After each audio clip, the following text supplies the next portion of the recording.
말씀 보겠습니다.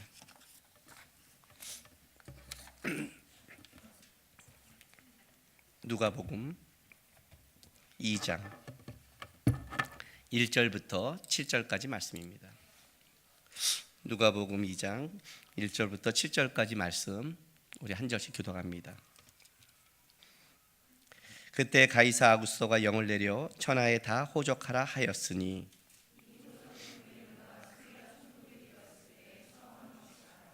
모든 사람이 호적하러 각각 고향으로 돌아가매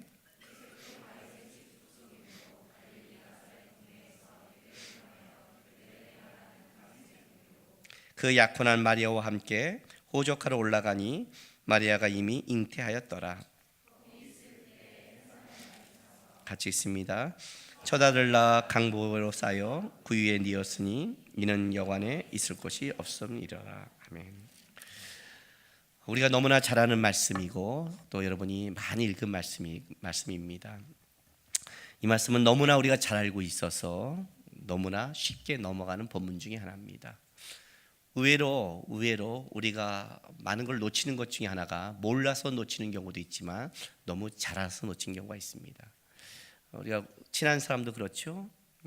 처음 오는 사람이나 처음 보는 사람을 보면 우리가 긴장하고 그 사람을 바라보고 이렇게 해줄 수 있지만 너무 친하기 때문에 너무 익숙하기 때문에 그 사람이 갖고 있는 지금 상황과 염려를 놓쳐버리고 그럴 때도 우리 삶 속에 많이 있습니다. 이 본문이 바로 그런 겁니다. 성경을 읽을 때 굉장히 쉽게 넘어갈 수 없음에도 불구하고 이 본문을 너무나 쉽게 넘어가는, 너무나 익숙하고 너무나 잘 알고 있기 때문에 넘어가는 본문 중에 하나가 바로 이 본문입니다. 오늘 이 본문은 드디어 이제 예수님께서 이제 태어나시는 장면이죠. 드디어 여러분이 너무나 잘 알고 있는 곳에 태어났습니다. 왜 이렇게 쉽게 넘어갈까요?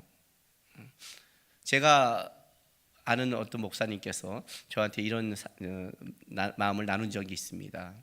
교회 성도가 왔는데 이 성도가 교회를 떠난다는 겁니다. 왜 떠났냐고 물었더니 이 성도가 하는 말이 이제 자기는 더 이상 교회를 다닐 필요가 없답니다. 왜냐하면 자기는 자기 인생 속의 어려움과 힘듦 그런 것들이 내가 예수님 믿고 예수님을 붙잡으면 예수님이 도와주고 예수님이 그걸 이루어줄 걸 그렇게 믿었다는 겁니다. 그래서 교회를 다녔대요. 아니 아무리 자기가 판단해도 자기가 자기 환경과 삶을 바꾸기에는 너무나 벅차고 자기 능력과 한계가 있기 때문에 하나님은 불가능을 가능케 하고 하나님은 힘이 있다고 했기 때문에 그래 내가 교회 가서 우리 예수님 바라보고 예수님 앞에 기도하고 나가서 그리고 내가 예수님 앞에서 뭔가를 좀 받아야겠다라고 그리고 이제 열심히 신앙생활을 했는데 이 목사님이 어떻게 가르쳤냐면 예수를 믿는다고 해서 세상적으로 복을 받는 게 아닙니다 라고 가르친 거예요. 예수를 믿어도 세상적으로 복을 받을 수도 있지만 그거는 예수 안 믿는 사람도 똑같습니다. 예수 믿는다고 더 건강하고 예수 믿는다고 더 사업에 잘 되고 예수 믿는다고 더 직장생활을 잘하고 예수 믿는다고 결혼하고 그런 거 아닙니다. 예수를 믿는 것과 세상적인 복과는 니꼬로가 아닙니다고 가르친 거예요. 그랬더니 이분이 처음에는 헷갈리더니 나중에 계속 말씀을 듣더니 예수를 믿는 게 세상적인 복과 연관이 없다면 그러면 저는 예수 믿을 필요가 없습니다. 왜냐하면 내가 교회를 나온 가장 큰 이유가 뭐냐면 이 세상을 바꿀 만한 이 세상 속에서 내가 살아갈 힘이 없기 때문에 그래서 내가 예수님을 붙잡았는데 목사님 설교를 듣다 보면 그게 아니라고 그러면 내가 왜 교회를 나오겠습니까? 저 이제 교회를 할 이유가 없어졌습니다. 교회를 떠나겠습니다. 이렇게 말한 거예요. 그러니까 이제 고민스러운 거예요. 이거 어떻게 해야 되죠? 그 사람한테 가서 아니 그래도 예수 믿으면 또 복도 줘요. 예수 믿는 게 그게 네 거로가 아니랄 뿐이지 그렇다고 예수 믿는다고 또 건강할 때 줄 때가 있고 사업도 잘 될 때가 있고 그리고 또 하나님 결혼도 시켜주고 역사도 해요. 이렇게 얘기해야 되나요? 이렇게 얘기해서라도 일단 교회에 잡아두는 게 나을까요? 고민스럽다고요. 약간 사기를 좀 칠까? 여러분들은 왜 예수를 믿습니까? 여러분 왜 교회에 나오시고 예배를 드리십니까? 예, 일부 때랑 똑같은 상황이네요. 눈이 껌뻑껌뻑하고 아무 생각이 없는, 아무 생각이 없으면 내가 교회를 왜 나온지를 모르죠. 그죠? 그 아무 생각이 없으면, 아니 교회 내가 아침에 그냥 씻고 나왔는데 왜 목사님 배령가 나한테 시비야? 무슨 질문이야? 생각이 없는 사람이 아주 인생을 편히 살거든요. 그러다가 여러분이 언제 뭐에 부닥치냐면 여러분이 생각할 만한 걸 부딪힐 때가 있어요. 오늘 본문처럼 쉽게 넘어가다가 여러분 인생 속에 이제 여러분도 예수님을 바라보고 예수님께 기도하고 예수님께 바랬던 것들이 아니었을 때, 그게 부닥쳤을 때 여러분들은 뭐가 되는 거예요? 이때 주님은 어디 계셔? 살아있는 거야? 왜 이런 일이 벌어져? 이때 여러분이 이제 거기에 똑같은 것에 부닥치는 거예요. 마태복음 7장 한번 보십시다. 마태복음 7장 13절 14절. 마태복음은 5장부터 7장까지를 그 유명한 산상수훈이라고 합니다. 아주 기독교의 진리에 아주 정수가 담겨 있는 말씀이죠. 그런데 이 뒷부분 산상수훈이 팔복으로 시작해서 드디어 이제 내 말을 듣고 지키는 자, 반석 위에 집은 자로 예수로 마무리하는 그 과정 바로 앞에 있는 본문이 바로 13절부터 바로 그 거짓 선지자를 밝히는 요 본문입니다. 자 보세요. 좁은 문으로 들어가라. 멸망으로 인도하는 문은 크고 그 길이 넓어 그리로 들어가는 자가 많고 생명으로 인도하는 문은 좁고 길이 협착하여 찾는 자가 적음이라. 이 말씀 하고 나서 거짓 선자를 삼가라 해서 열매로 그의 나무를 알아라 얘기하고 그러므로 나의 말을 듣고 지키는 자는 이렇게 가는 겁니다. 그런데 여기 본문에 놀라운 게 뭐냐면 좁은 문으로 들어가래요. 멸망으로 인도하는 문은 크고 길이 넓고 그리로 들어간 자가 많은데 이 좁은 문으로 들어가는 이 좁은 문은 어떤 문이냐면 생명으로 인도하는 문인데 좁고 길이 협착하여 찾는 이가 적대는 거예요. 이 말은 무슨 말이냐면 생명으로 가는 길, 하나님께서 인도하는 길은 우리의 시야에서는 좁고 협잡하고 그리고 그것은 꼭 생명으로 가는 길이 아닌 것 같은 길이라는 거예요. 인간의 안목과 눈으로는 전혀 반대 현상이 나타나는 길이라는 거죠. 오히려 인간의 안목으로는 저쪽이 넓어 보이고 좋아 보이는 길이에요. 멸망의 길이 좋아 보이는 길이라고 얘기하는 거예요. 그렇죠? 여러분 이 말씀을 너무나 잘 알고 있는 말씀이에요. 실질적으로는요. 그리고 여러분 이걸 아멘하고 있어요.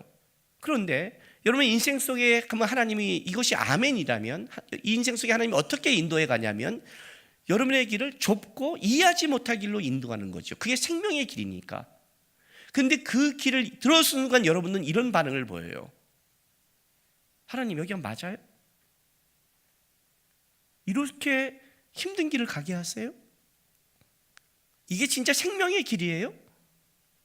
성경을 읽을 때는 아멘이라고 그러는데 실제 그것이 여러분의 인생 속에 벌어지면 그때서 여러분 당황을 하는 거예요. 맞아요? 이렇게요. 진짜 그래요? 주님이 성경 말씀할 때는 아멘이라고 말하지만 그건 생각 없는 아멘이죠. 생각 없는 아멘이란 말이에요. 그러나 실제 여러분의 인생을 끌어갈 때는 이제 고민하게 되고 생각하게 되죠. 그때가 되면 이제 이런 반응이 보이는 거예요. 주님, 어떻게 이런 일이? 나 예수 믿고 있는데 어떻게 이런 사건이? 어떻게 우리 삶에 이런 것이? 어떻게 이렇게 좁고 힘든 길을 제 인생 속에? 이 말이 나오는 거예요. 그때 생각하고 그때 고민하는 거죠. 그 성도처럼 내가 예수를 믿는 게 뭔가 도대체? 내가 예수를 믿는 게 뭔가? 이 문제에 봉착하게 되는 거예요. 우리 인생이 지금 다 여기에 부닥쳐 있어요. 실제로는 다 여기에 부닥쳐 있어요. 실제로는 생각 없이 살다가 내 인생 속에 이해하지 못한 길을 하나님이 만나게 하는 순간부터 생각하는데 그 생각이 놀랍게도 여러분의 생각의 안목에는 전혀 보이지 않는 길로 인도하기 때문에 당황하기 시작하는 거예요. 여러분 오늘 이 본문을 한번 보면 굉장히 이 본문은 난해한 거예요. 왜 그런 줄 아세요? 예수님이 어디 오셨어요? 염을 통해 오셨어요. 말이 저와 말구유라고 말하는 거예요. 말구유라고. 짐승들이 먹는 염을 통해 오셨어요. 자, 여러분 이 말씀을 들으면 어떻게 생각하세요? 이렇게 생각하겠죠. 우리가 보면 빌립보서의 말씀, 그는 하나님과 동등되나 동등됨을 여기지 않고 낮아지신 그 예수님의 비하, 낮아지심을 얘기하면서 그렇지 예수님이 이렇게 낮은 자리까지 오셨지라고 쉽게 넘어가요. 아주 쉽게 넘어가요. 그런데 그렇게 성경을 보면 안 되죠. 일단 그거는 여러분들은 예수님이 갖고 있는 십자가의 죽음과 부활 그 결론을 지식적으로만 알고 있기 때문에 하는 고백에 불과한 거죠. 여러분이 마리아와 요셉이 한번 돼보셔야죠. 마리아와 요셉. 마리아와 요셉은 어땠을까요? 자, 누가복음 1장 30절 봐요. 30절에 37절. 구약 신약성경 87쪽 보세요. 어느 날 가브리엘이 천사가 마리아에게 나타납니다. 천사가 이르되 마리아여 무서워하지 말라. 내가 하나님께 은혜를 입었느니라. 보라 내가 잉태하여 아들을 낳으리니 그림을 예수라 하라. 그가 큰 자가 되고 지극히 높으신 이의 아들이라 일컬어질 것이요 주 하나님께서 그 조상 다윗의 왕위를 그에게 주시리니 영원히 야곱의 집을 왕으로 다스릴 것이며 그 나라가 무궁하리라. 마리아가 천사에게 말하되 나는 남자를 알지 못하니 어찌 이 일이 있으리까? 천사가 대답하여 이르되 성령이 내게 임하시고 지극히 높으신 이의 능력이 너를 덮으시리니 이러므로 나실 바 거룩한 이는 하나님의 아들이라 일컬어지리라. 보라 내 친족 엘리사벳도 늙어서 아들을 배웠느니라. 본래 임신하지 못한다고 알려진 이가 이미 6달이 되었나니 대저 하나님의 모든 말씀은 능하시 못하심이 없느니라. 아무 감동이 없어요? 아이를 키우다 보면 이런 일에 봉착할 때가 있습니다. 아이를 키우면 얘가 하나님이 기도 쓰게 해줬고 얘가 하나님이 나에게 주는 아이라고 믿고 있는 겁니다. 그런데 얘 아이들을 키우면 어떤 일이 벌어지냐면 얘가 진짜 하나님이 주신 아이가 맞아? 이걸 수없이 겪어요. 그렇게 기도했는데 목사님 가정에서도요 마찬가지예요. 하람이 하준이 키울 때도 얘네가 자랄 때 진짜 어떤 때는 맞죠 하나님이 주신 아이야 이러다가 어느 때 보면 제가 진짜 하나님을 아나? 제가 진짜 문제 있는 거 아니야? 그럼 낙담하게 되는 거예요. 그때는 김하람, 하나님의 사람, 하준, 하나님의 길을 준비하는 자가 아니라 김사람 같아요. 김사람, 사탄의 사람, 김사준, 사탄의 길을 준비하는 자. 어찌 저럴 수가 있지? 이런 생각이 드는 거예요. 우리 사람이 이제 엄마는 또 낙담하잖아요. 그럼 제가 낙담하면 어떻게 하냐면 옆에 있을 때 가만히 그때는 어떤 말도 위로가 안 되니까 왜냐면 나도 낙담하고 있으니까 그래서 이제 앨범을 봐요. 푸석푸석 보면 우리 집사람이 뭐야? 그러면 앨범이야? 무슨 앨범? 하람이 하준이 아기 때 앨범. 그럼 봐요. 아이들은 1살부터 5살까지가 천사죠. 그리고 1살부터 5살은 모든 아이들은 다 부모에겐 천재죠. 다른 애보다 10일만 일찍 걸어도 얘는 운동신경이 특별한가 봐. 다른 애보다 말을 일주일만 빨리 해도 얘는 말 언어에 감각이 있나 봐. 부모는 다 여기 천재 소리를 다 하거든요. 조금만 지나면 다 포기하지만 어쨌든 그때는 그리고 그때는 모두가 이쁘거든요. 보고 있으면 이 사람이 이제 마음이 풀어져요. 그럼 제가 이런 말을 해요. 여보, 하람이를 보지 말고 하람이를 끌어가는 하나님을 봐. 우리를 만드듯이 당신을 만드셨듯이 이 아이를 만드실 하나님을 바라봐. 그럼 우리 사람이 좀 마음이 풀어져요. 하나님은 좀 마음이 좀 여유가 생기잖아요. 애들을 보면 없어지는데 그럼 이제 마음이 비고 그래 맞아 하다가 또 어떤 짓을 하면 저거는 하나님의 사람이 아니라 사람이야 사람. 사탄의 사람이야. 그러다가 또 얘가 잘하면 역시 하나님은 살아계셔. 이게 지금 반복되는 거예요 여러분.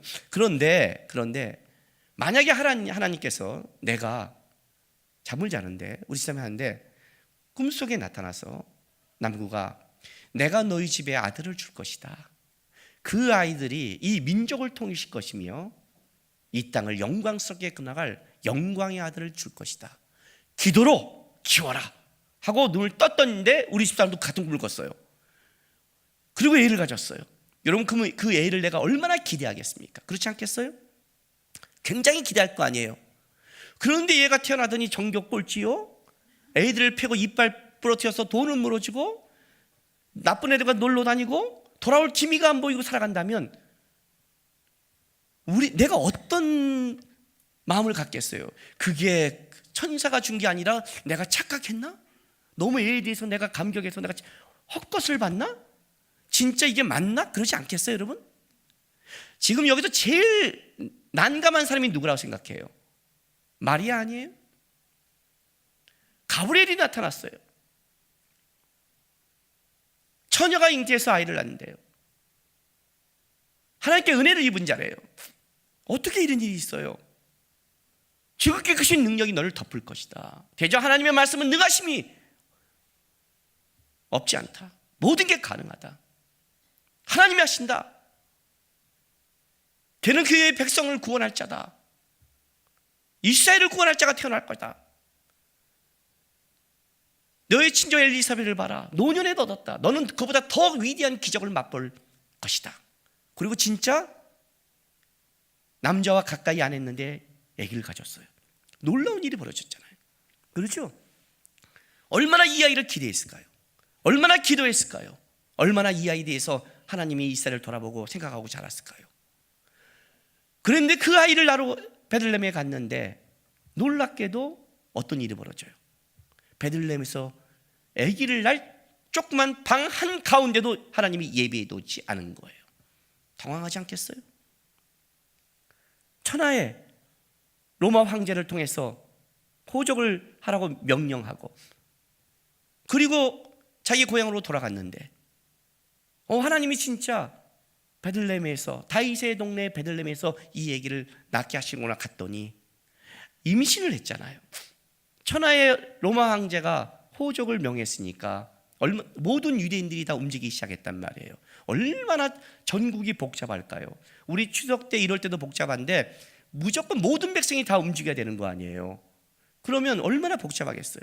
임신한 마리아는 당연히 늦게 갈 수밖에 없죠. 막달인데 늦게 갈 수밖에 없잖아요. 그러니 당연히 여관이 다 꽉 찼을 테고 그러면 그때 때를 맞춰서 좀 낳지 않게 하시던가 조금 사람이 빠진 다음에 그잖아요. 호적하고 돌아가면 좀 낫던가 하필이면 타이밍이 딱 가장 몰릴 때 타이밍을 잡아주시되 하필이면 그때를 잡았으면 이래야 되는 거 아니에요? 방이 있어요. 그랬더니 이야 운 좋으시네요. 진짜 하나님이 사랑하시나 봐요. 예? 방금 방을 잡았는데 이 사람이 취소를 하고 딴 데 갔어요.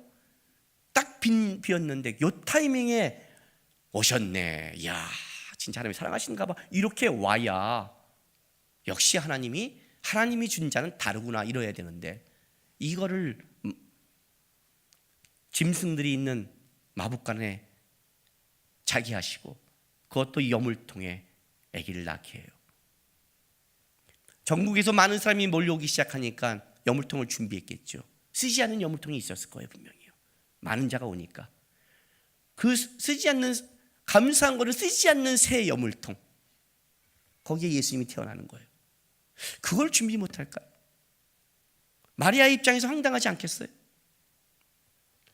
마리아가 안 돼 보셨군요, 여러분이요. 네? 하나님께서 축복하고 그렇게 줬더니 애를 남편 없을 때 가다 택시에서 택시 운전사가 받아준다고 한번 생각해 보세요. 아니 이런 식으로 해요, 하나님이? 마리아가 받은 것과 마리아의 상황을 한번 찾아가 보라는 거예요. 마리아가 얼마나 기가 막히겠는가. 요셉은 어떨까요? 마태복음 2장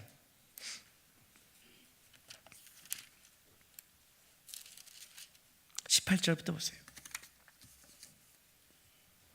마태복음 2장 18절부터. 예수 그리스도의 나심은 이러하니라. 그의 어머니 마리아가 요셉과 약혼하고 동거하기 전에 성령으로 잉태된 것으로 나타났더니 성녀로 말미암아 마리아가 아기를 가졌는데 문제는 이것이 마리아도 요셉에게 얘기하지 않았고 아직도 주님도 요셉에게 얘기하지 않았기 때문에 요셉에게 있어서는 이거는 굉장히 곤란하고 문제가 심각한 상황이 된 거예요. 그렇지 않겠어요? 자기가 약혼한 아내가 법적으로 아내가 불이한 거고 부정한 거잖아요. 그런데 요셉은 의로운 사람이고 마리아를 사랑하는 마음이 있었기 때문에 19절에 그의 남편 요셉은 의로운 사람이라 그를 드러내지 아니하고 가만히 끊고자 하여. 이 사건으로 돌에 쳐 죽이거나 정죄도 마땅하지만, 이혼해도 마땅하지만 그렇지 않고 그래도 상처 주지 않고 조용히 끊으려고 고민하다가 끊으려고 하는데, 그런데 베란간 20절에 봤더니 이렇게 고민하고 생각할 때 주의 사자가 현명하여 이르되 다윗의 자손 요셉아, 내 아내 마리아 데려오기를 무서워하지 말라. 그에게 잉태낸 자는 성녀로 된 것이라 라고 말씀하는 거예요. 그리고 역서된 것뿐만 아니라 놀라운 말을 해주는데, 아들을 낳으니 이름을 예수라 하라. 이는 그가 자기 백성을 그들의 죄에서 구원할 자이심이라. 이렇게 말하는 거예요. 이름을 예수라는 이름까지 주면 자기 백성을 구원할 자야 하고, 하나 더 나가서 보라, 처녀가 잉태하여 아들을 낳을 것이요 그 이름을 임마누엘이라 하리라. 선지자에게 하신 말씀을 이루어 하신다 그래요. 이건 이사야에게 한 말이거든요. 이사야 시대 때 이사야를 통해서 하나님이 친히 징조를 보였던 사건을 얘기하는 거예요. 요셉은 의로운 사람이고, 의롭다는 것은 하나님의 관계가 분명한 사람이라는 거예요. 하나님의 관계가 분명했다면 요셉은 아마 구약의 선지자의 말씀을 이해했을 거예요. 이해했으니까 주의 사자가 선지자의 말씀을 이루려 하려는 말을 아는 거죠. 성경을 생판 읽지 않았다면, 선지자의 말을 모른다면 이 말 자체를 모르겠는데 알고 있는 사건이거든요. 요셉아, 이사야를 통해서 했던 그 임마누엘, 하나님이 친히 징조를 보여서 유다를 구한 그 사건이 거기서 끝난 게 아니라 로마에 신음하는 이 시대 속에, 절망 속에 하나님이 이스라엘 가운데 메시아를 보내는 그 사건이다. 마리아에게 준 자는 자기 백성을 구원할 자로서 하나님이 이 일을 친히 징조로 보인 사건이다. 그러니 두려워하지 말고 데려와라 하고 요셉이 그 말씀에 의지해서 데려온 거예요. 그리고 데리고 오고 있는데 하나님이 로마 황제가 명령해서 그 시대에 호적을 명하라 하는 거예요. 요셉이, 이 마리아가 살고 있는 곳은 나사렛이에요. 나사렛은 갈릴리란 땅이에요. 이 갈릴리는 어떤 땅이냐면, 갈릴리란 뜻 자체가 변방이라는 뜻을 가지고 있어요. 열왕기에 보면, 찾아볼까요? 아예 열왕기 상 9장 볼게요. 열왕기상 9장 10절, 구약성경 528절, 528쪽, 열왕기상 9장 10절 보겠습니다. 솔로몬이 예루살렘 성전을 만들기 위해서 할 때 히람 왕한테 거래하는 거예요. 보세요. 솔로몬이 두 집 곧 여호와의 성전과 왕궁을 20년 만에 건축하기를 마치고 갈릴리의 땅 성읍 20곳을 히람에게 주었으니, 이는 두로왕 히람이 솔로몬에게 그 온갖 소원대로 백향목과 잣나무와 금을 제공하였습니다. 히람이 두로에서 와서 솔로몬이 자기에게 준 성읍을 보고 눈에 들지 아니하여 이르기를, 내 형제여, 내게 준 이 성읍들이 이러한가 하고 이름하여 가불 땅이라 하였으니, 외우기 좋죠? 가불. 우리 직장인들 딱 가슴에 와 닿죠? 가불. 이라 했으니 이 이름을 오늘까지 써. 이 가불, 쓸모없이 버려진 땅이란 뜻이에요. 그러니 이 열왕기 이 시대까지 갈릴리 그쪽은 쓸모없이 버려진 땅이었고, 솔로몬 이후부터 여기에 사람들을 이주시켜요. 그래서 여기는 변방이었고, 유대 중심에 있던 사람들은, 남부에 있던 사람들은 여기를 어떻게 봤냐면 이방인 취급을 해요. 변방에 있는. 여러분, 우리 옛날에 우리 조선 땅에 이렇게 여기 조선이었을 때 만주에 있으면 약간 이방인 취급하잖아요. 그렇게 보고 있는 거예요. 그래서 이 나사렛을 어떻게 봤냐면, 나중에 예수님이 오셨을 때 나사렛에서 선한 것이 나겠는가라는 것이 바로 여기서 그 이유가 있는 거예요. 그런 땅이에요. 여기 살고 있는 거죠. 그런데 하나님께서 바로 마리아를 통해 메시아를 준다고 약속했는데, 그 메시아는 바로 이 나사렛에서 태어나면 안 되거든요. 왜냐하면 미가에서 예언한 베들레헴에서 태어나야 되는 거예요. 그런데 진짜로 로마 황제가 호적을 명해서 태어날 때가 됐는데 고향으로 돌아가게 만드는 거예요. 요셉이 얼마나 흥분했을까요? 태어날 시점이 미가서 5장 2절 보세요. 구약성경 1294쪽.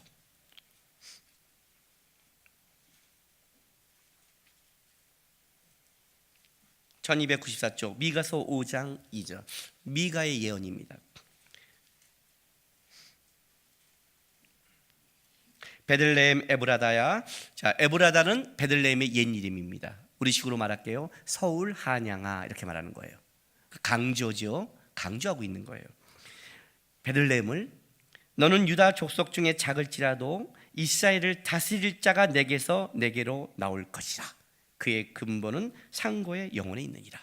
이스라엘을 다스릴 자가 내게서 나온다는 것. 미가서의 예언이죠.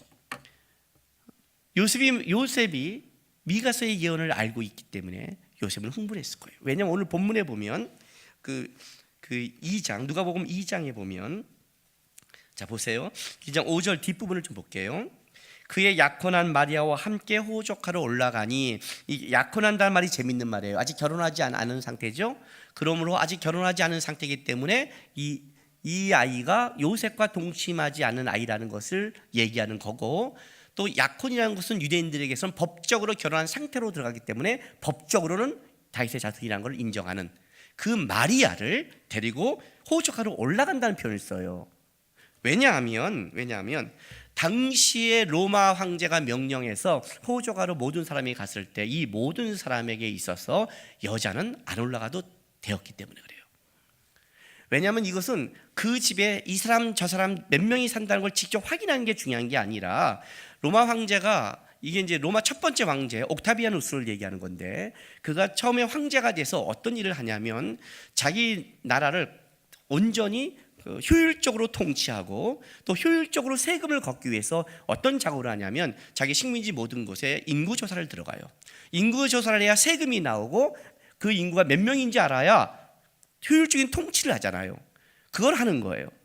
그래서 인구가 몇 명인 걸 알고 싶은 거지, 뭐 범죄자를 탔듯이 그 사람이 주민등록증을 확인하는 게 중요하지 않아요.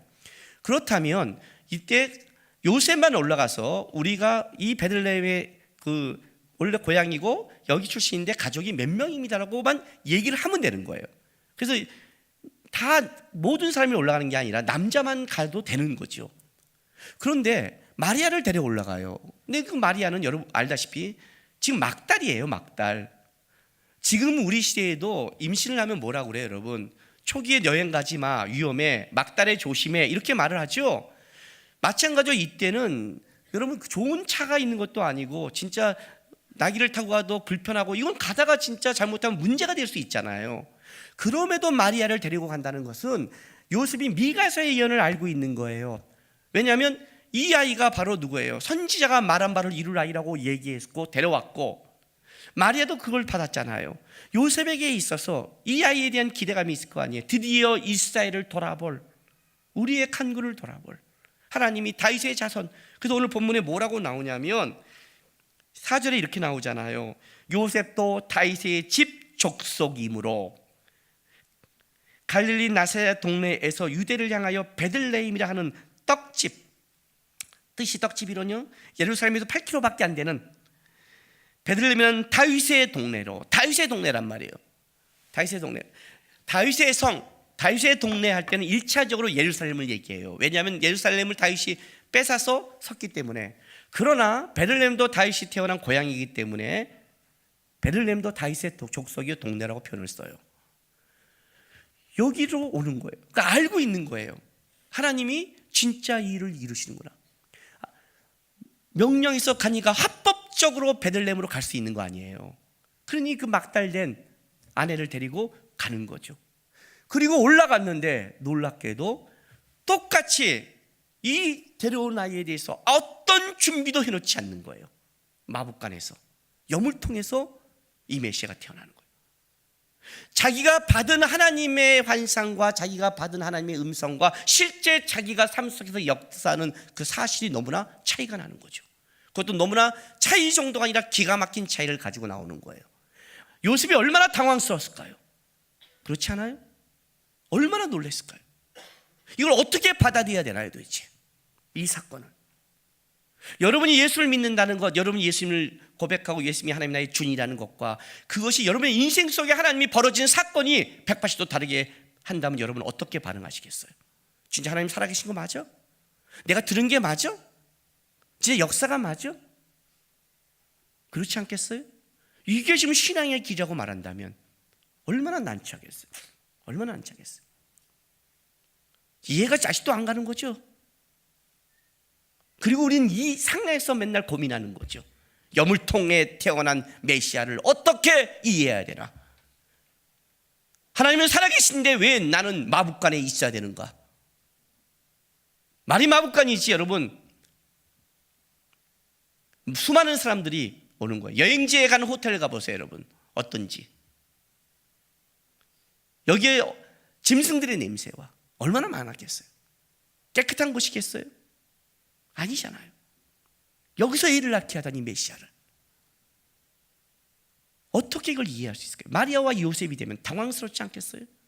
이 본문이 그런 본문이에요. 그런데 놀라운 사실이 뭐냐면, 놀라운 사실이 이 예수님의 나심 속에 앞뒤로 이렇게 이게 묶여 있다는 게 중요한 거예요. 봐요. 2장 6절부터 7절 봐요. 올라갔는데 거기 있을 그때 해산할 날이 찼어요. 그때 해산할 날이 찼고 첫 아들을 낳아 강보에 쌓여 구유 위에 여물통에 뉘었으니 이는 영안에 있을 것이었습니다. 사람들이 꽉 차서 있을 것이 없습니다 라고 얘기를 해요. 이게 사실이죠. 하나님께서 음성을 받고 살았는데 사실은 현실은 어떤 거예요? 여물통에 태어나는 것이 이게 현실이죠. 그런데 또 하나의 현실이 있는데 그게 2장 1절과 2절이에요. 그 현실은 이거예요. 그때. 자, 우리 성경의 이 그때란 단어는 우리 한글로는 번역될 수 없는 단어예요. 이 그때가 앞에 거를 이어가는 게 아니거든요. 도대체 이거 킹 제임스 버전은 이걸 어떻게 번역했냐면 그리고 그것이 발생되었다라고 했어요. 그러니까 이런 거죠. 그때가 어떠냐면 이런 일이 하나님이 만들었어요. 이런 일을 발생했어요. 이런 일을 시작했어요. 이런 단어죠. 쉽게 말하면 이런 일이 생겼어요 라는 단어예요. 어떤 시간적인 게 아니라. 근데 이런 일이 어떻게 시작됐냐면 보세요. 가이사 아구스가 옥타비아누스가 영을 내려 천하를 다 호족하라 하였으니 이 호족은 구레니오가 수리아 총독이 되었을 때 점한 것이라 라고 하는 거예요. 예수님이 간 그때가 어떤 때냐면 자, 로마 황제와 시리아 총독을 얘기하면서 역사적인 사건이라고 얘기를 하는 거예요. 역사의 사실적인 사건이라는 거죠. 무슨 말이냐면 이거예요. 예수가 베들레헴에 태어나기 위해서 하나님이 또 하나의 사건을 만들었는데 그게 뭐냐면 당시에 로마 황제를 하나님이 움직여서 세계를 움직였다는 거예요. 그 양쪽 사실이에요. 하나는 너무 커서 느낌이 없는 거고 하나는 너무 작아서 이렇게 역사를 해? 이렇게 오는 거예요. 나 하나를 위해서 하나님이 미국과 일본과 중국과 러시아의 모든 대통령을 움직인다면 어떻게 하실 거예요? 느낌 없잖아요. 벌써 없잖아요. 우리가요. 로마 황제를 움직여서 그 로마 황제는 자기의 식민지를 잘 통치하기 위해서 방법을 쓴 거지만 이때 로마 황제가 돼서 이렇게 된 것이 하나님이 예수를 이 땅에 태어나기 위해서 로마를 안정시키고 이렇게 명령하는 하나님이 세상을 움직이고 있다는 것을 기록하고 있는 거예요. 근데 이건 너무 커요. 너무 크니까 느낌이 없는 거고 이 여물통은 너무 작게 내 눈에 보이는 거니까 적어도 이 정도 왕국에서 동방박사들이 올 때 어디로 가요? 헤롯 왕국으로 가잖아요.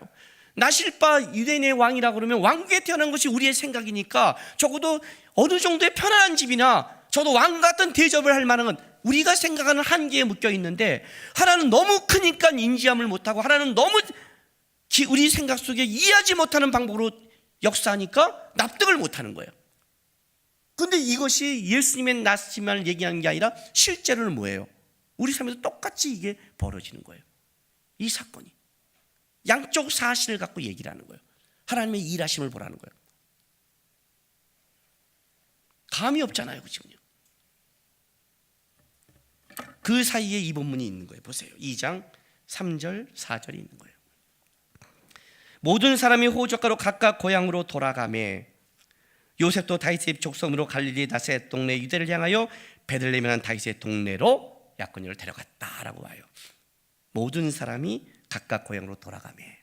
자, 레위기를 봐요. 레위기 25장 10절.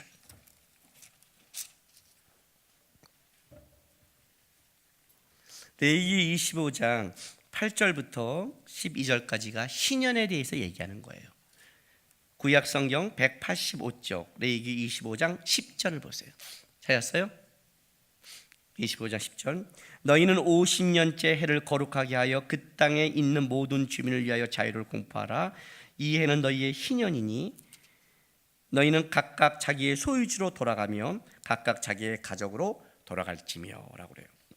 희년은 이스라엘 백성들, 흩어진 백성들, 땅을 잃어버린 백성들, 소망 없는 백성들에게 다시 원위치로 시켜주는 회복을 말하는 것이 희년이에요. 그러니까 이 희년의 의미는 하나님 안에서 다시 회복된다는 건데, 성경에, 구약 성경에 이스라엘 백성이 희년을 지켰다는 기록이 한 번도 없어요.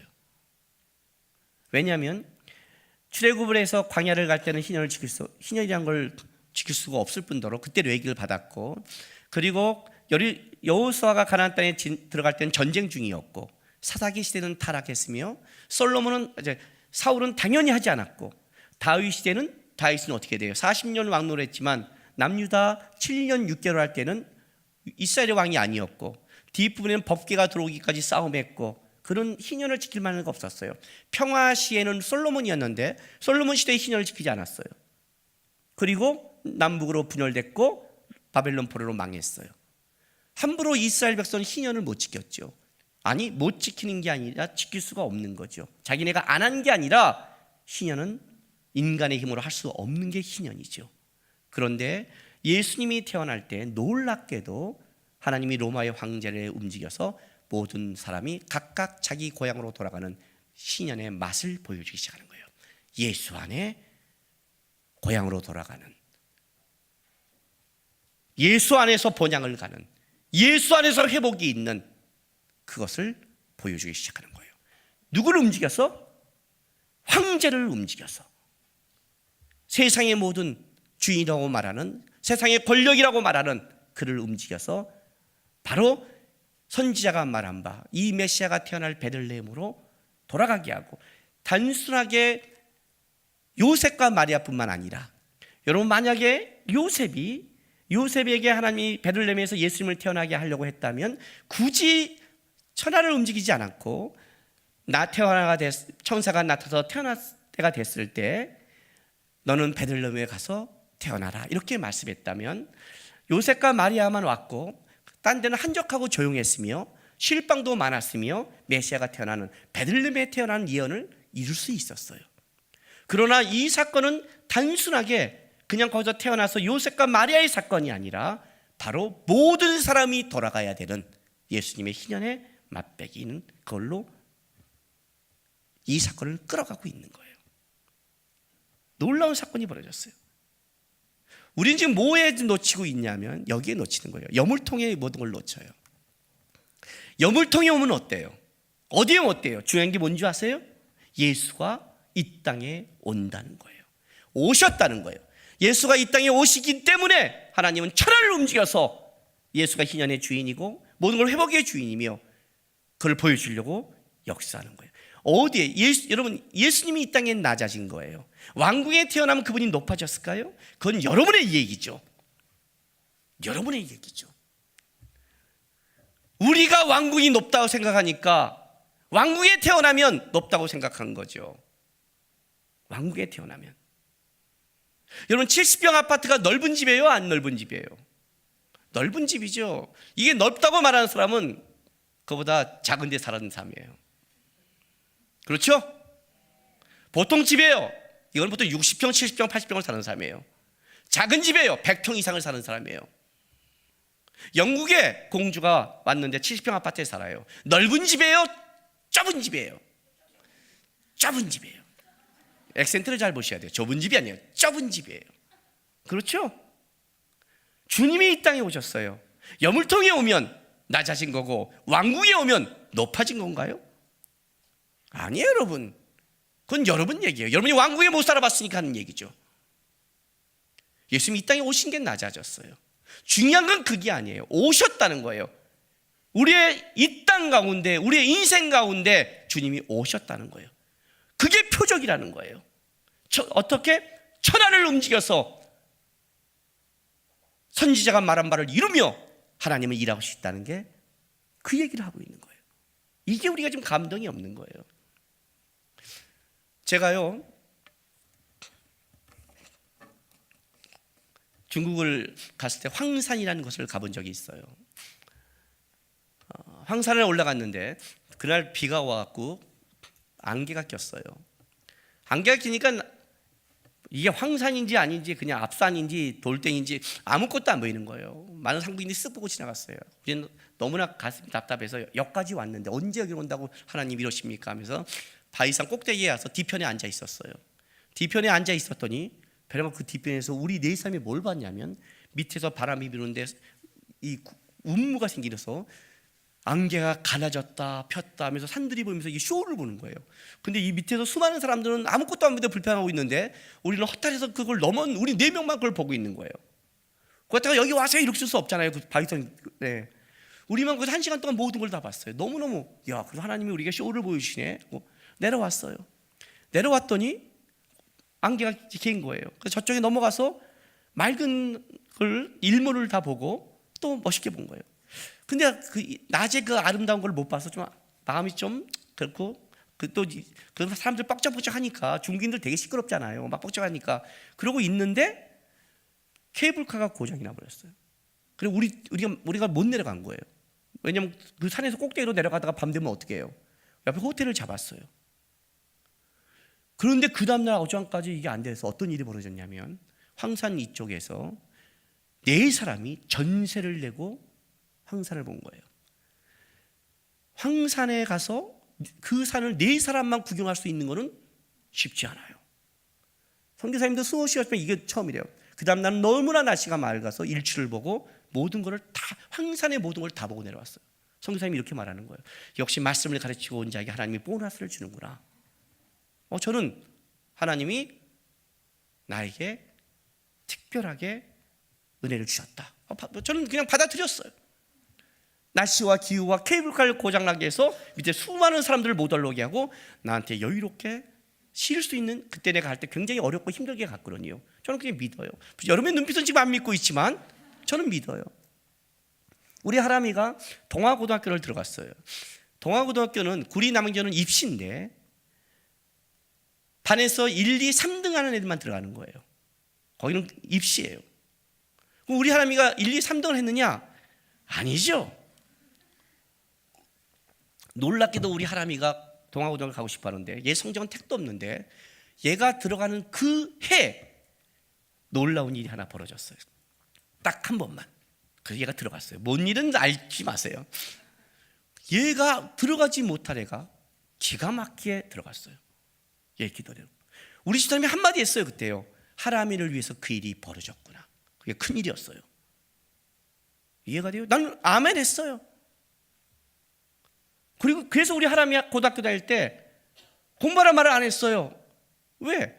공부하라고 해도 안 할 것도 뻔하지만 하나님이 는 학교 하나님이 알아서 하겠지. 열심히 예배팀에서 선교하고 전도하고 신방 다니고 들어간 성적보다 더 낮아지기 시작하고 얘는 소망이 없다고 이제 대학을 갈 수 있을까 하는 애가 그냥 수시로 들어갔어요. 대학. 그때 또 그 방법도 하나님이 보여준 거예요. 안 믿죠 다. 우리는 모르죠. 왜? 하나님이 이렇게 크게 역사하면 진짜 그럼 다른 애들은 뭐가 될까? 다른 애는 다르게 또 역사하세요. 걱정하지 마세요. 하나님이 나를 위해서 그렇게 움직인다는 걸 모르고 있죠. 너무 크니까. 그리고 또 어떤 사건은 내 현실이 너무 작으니까 이해를 못하겠죠. 예수가 함께 한다는 것을. 우리 서진경 전도사가 아동부에서 설교할 때 천국을 이렇게 하면서 2가지 그림을 보여줬대요. 하나는 뭐냐면 광야예요. 하나는 너무나 아름다운 꽃밭이 있는 너무나 아름다운 동산이에요. 그리고 이렇게 물었어요. 자, 천국이 어디 갔니? 자, 여기는 광야예요. 아무것도 없는 허허벌판 광야. 그림이 여기는 너무나 꽃과 물과 흐르고 아름다운 동산이에요. 자, 여러분 천국이 어디 갔습니까? 왜 대답을 안 해요? 어디예요? 여기 갔죠. 애들도 그렇게 말해야 돼요. 여기요. 그런데 예수님이 광야에 있다. 자, 어디가 천국이니? 어디가 천국이에요? 진짜요? 다시 물을게요. 여러분들은 진실되지 않고 솔직하잖아요. 아이들한테 뭐랄까, 아이들이 뭐라고 대답하는지 아세요? 예수님이 여기 있어 그랬더니 애들이 뭔지 알아요? 왜 거기 계세요? 나 거기 안 가요. 얼마나 애들은 진실되고 솔직한지 몰라요. 왜 거기 계세요? 거기 안 가요. 여러분 여기라고 그랬죠. 내가 다시 예화를 들어드릴게요. 사업에 부도 맞았어요. 사업이 잘 됐어요. 부도 맞은 곳에 예수님이 있어요. 자, 어디가? 여러분이 선택할 거예요. 아무도 말 안 하죠? 직장에 잘렸어요. 직장에 승진했어요. 잘린 곳에 주님이 계세요. 자, 어디를 선택할래요? 선택한 대로 역사라고 제가 축복해 드릴게요. 애인하고 헤어졌어요. 내가 찍은 여자랑 결혼했어요. 살 집도 없어. 32평제 아파트를 사줬어. 여기에 주님이 계셔. 어디를 선택할래요? 왜 거기 계세요? 왜 여물통에 계세요? 안 가요. 이게 정답 아니에요? 이제 실감이 나세요? 신앙이라는 삶이? 마리아와 요셉이 느낀 게 이제 실감이 나세요? 예수님이 어떻게 여물통에 계시냐고요? 그렇게 말했는데 어떻게 예수님이 계신데 내가 이런 부도를 맞고 억울함을 당하고 말도 안 되는 끌려가며 내 인생은 이 모양이냔 말이에요. 어떻게 이런 일을 내가 당해요? 예수님이 계신데. 예수님이 계시면 이래야 될 거 아니에요. 사업이 잘 되고 일이 잘 되고 물이 넘쳐야 될 거 아니에요. 그거예요. 왜 거기 계시냐요, 애들이요? 여기가 맞지 않냐고. 왜 여기가 천국일까요, 여러분? 왜요? 예수님이 여기 계시면 여기가 바로 다시 꽃동산이 될 수 있는 걸 알기 때문에, 예수님이 여기를 떠나는 순간부터 이 꽃동산은 광야가 될 걸 우리는 알고 있기 때문에. 이해가 돼요? 그래서 여기를 선택하는 거예요. 예수가 있다는 게 어떤 거예요? 이거란 말이에요. 예수가 오셨다는 게 이 얘기를 말하고 있는 거예요. 여물통이면 어때요? 예수가 이 땅에 오셨다니까요. 예수가 오신 순간 이 땅은 구원이 생기고 소망이 생기고 희망이 생긴단 말이에요. 예수가 이 땅에 안 오면 우리는 이 땅에서 아무리 꽃밭에 있다 할지라도 잠시 화분처럼 화창하지만 뿌리가 잘린 것처럼 이따 죽어갈 그거에 불과한데, 예수가 이 땅에 오심으로 말미암아 우리는 소망이 생긴 거예요. 여물통이 중요한 게 아니라 예수가 중요하단 말이에요. 여물통을 보지 말고 그 안에 계신 예수를 봐야죠. 예수를. 여러분이 보는 느낌과 감각이 아니라 예수가 이 땅에 오시기 때문에 하나님은 전 세계를 움직이는 거예요. 왜? 예수가 주인공이니까. 그래서 우리는 여기를 선택하는 거란 말이에요. 제가 청년 때 가출을 하려고 그렇게 마음먹을 때, 내가 이렇게 여기서 굶고 있고 여기서 떨고 있느니 차라리 내가 중국집에 가서 배달을 해도 내가 먹고 살겠다고 마음먹고 나가려는 순간에 항상 하나님이 저한테 준 말씀이 마태복음 16장 16절 말씀이에요. 주는 그리스도시요 살아계신 하나님의 아들이시니다. 남구가 하나님 믿니? 하나님의 살아계심을 믿니? 예. 너의 하나님을 믿니? 너의 구지고 너의 메시아를 믿니? 예. 하나님이 살아계시고 나의 메시아라면 하나님이 나를 알 거 아니야. 내 현실을 알 거 아니에요. 그렇잖아요. 이유가 없지 않잖아요, 우리 하나님은.